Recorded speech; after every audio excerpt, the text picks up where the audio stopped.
안녕하십니까. 굿라이프 척추 88TV 애청자 여러분. 오늘 주제는 사실 제가 관심이 있습니다. 왜냐면 제가 이 병을 앓고 있거든요.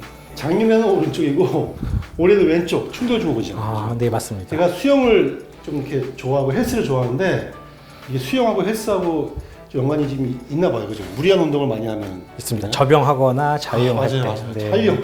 어깨 충돌 증후군인데 이게 어깨에 받는 것이 아니라 손목에도 있다죠. 네, 손목에도 있습니다. 그래서 여러분 이게 오늘 강의가 중요한 게 자칫 어깨 손목 충돌 증후군을 목 디스크, 목 질환을 오인하셔가지고 오진하는 경우도 종종 있죠, 그죠? 많이 있습니다. 많이 있답니다. 많이 있습니다. 많이 있답니다. 그래서 여러분 이거를 오늘 잘 들으시면은 이 오진해가지고 잘못하면은 돈과 이 노력, 시간을 낭비하는 것을 방지할 수 있습니다.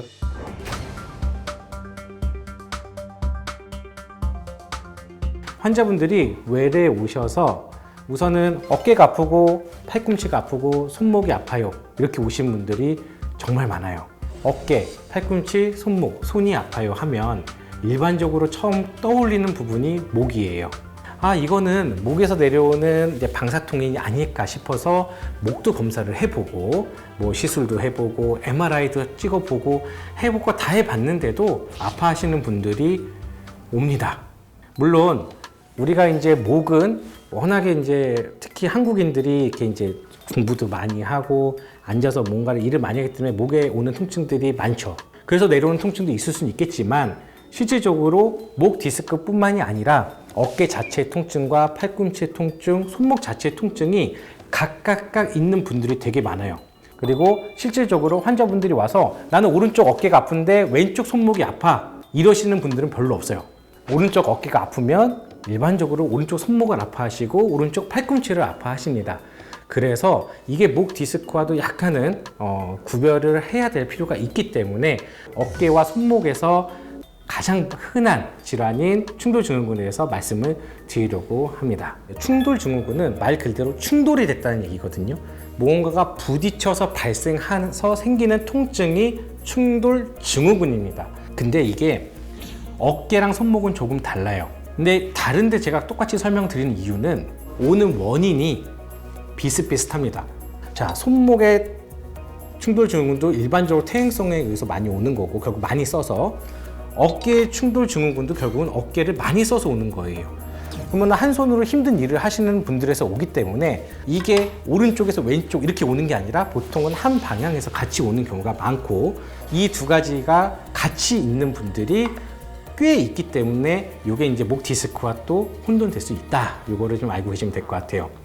그러면 충돌증후군이 보통 어디서 나타나냐 하면 어깨에서는 이 견봉이라고 하는 뼈가 이 힘줄이 이렇게 왔다 갔다 하는 이 통로에 그런 충돌이 생기는 거예요. 그게 견봉에 생길 수도 있고 이 안에 있는 점액낭에 생길 수도 있고 이 힘줄에 생길 수도 있어요.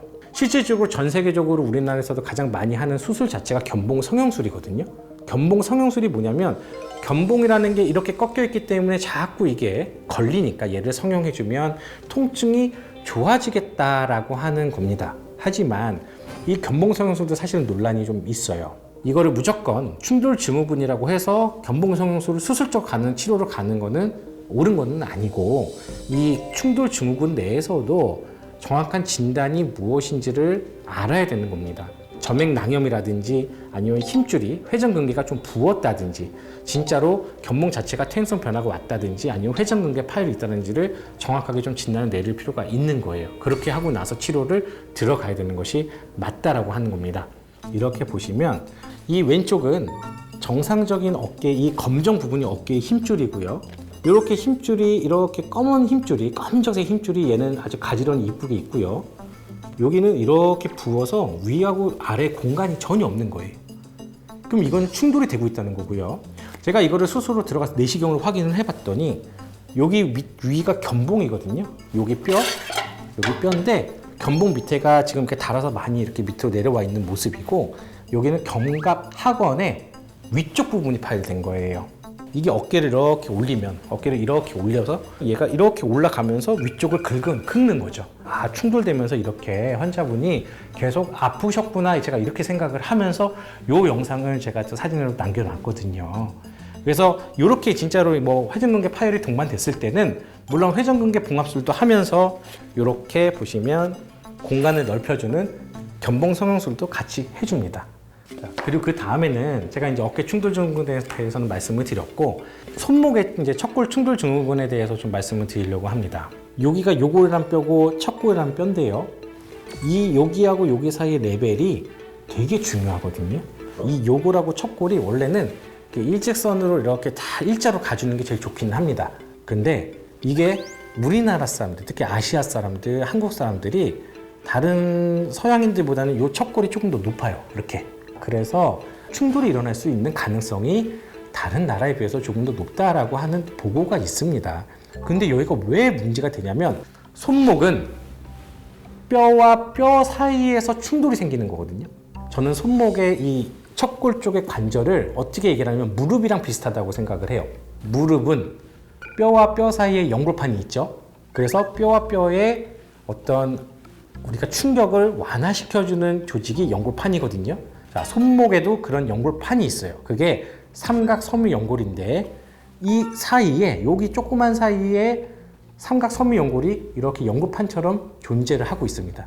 근데 우리나라 예전에 그 어머님들이 뭘 많이 했어요? 빨래를 세탁기에 넣지 않고 다 일일이 짜고 걸레질을 하고 막 짜고 돌리고 행주로 돌리고 지금도 그렇게 하시는 분들이 많잖아요.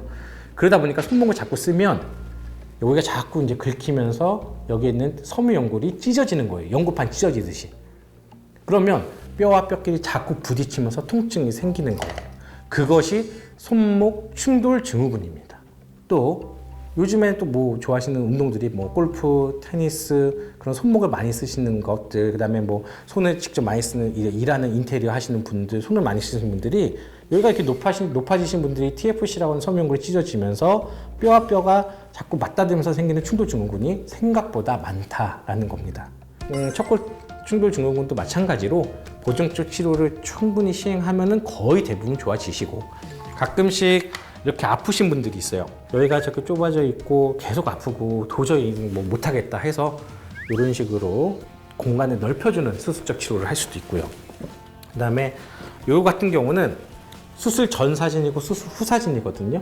이분은 약간 좀 노동하시는 50대 남성분이신데 여기 이제 이쪽 분에 이 TFCC라고 하는 삼각섬유 연골 복합체 자체도 파열이 있으시면서 올라가 계시면서 충돌 증후군이 있기 때문에 이렇게 단축술, 척골 단축술을 통해서 이렇게 통증을 완화시키는 수술적 방법도 있지만 거의 대부분은 보존적 치료에도 효과가 좋다.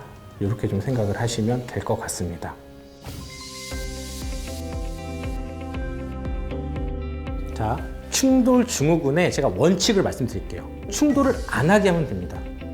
이게 환자분들이 생각하는 특히 남성분들은 어렸을 때 운동 좀 하셨던 분들은 근력을 키워서 그 통증을 이겨나가야 이게 통증이 좋아진다 생각하는데 충돌 증후군에서는 조금 달라요.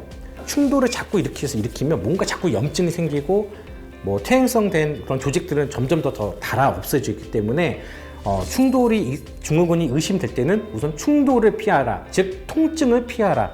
대신에 통증을 피할 수 있는 관절 각도에 어느 정도 스트레칭은 무조건 하셔야 됩니다. 그렇지 않았을 때 생길 수 있는 2차적인 통증들, 오십견이라든지 손목이 구축이 일어난다든지 이런 것들이 일어날 수 있기 때문에 기본적인 재활치료, 운동치료는 꼭 필요하고요. 충돌 증후군의 원칙은 다시 한번 말씀드리지만 충돌을 안 시키는 것이 원칙이다. 이렇게 생각을 하시면 될 것 같습니다.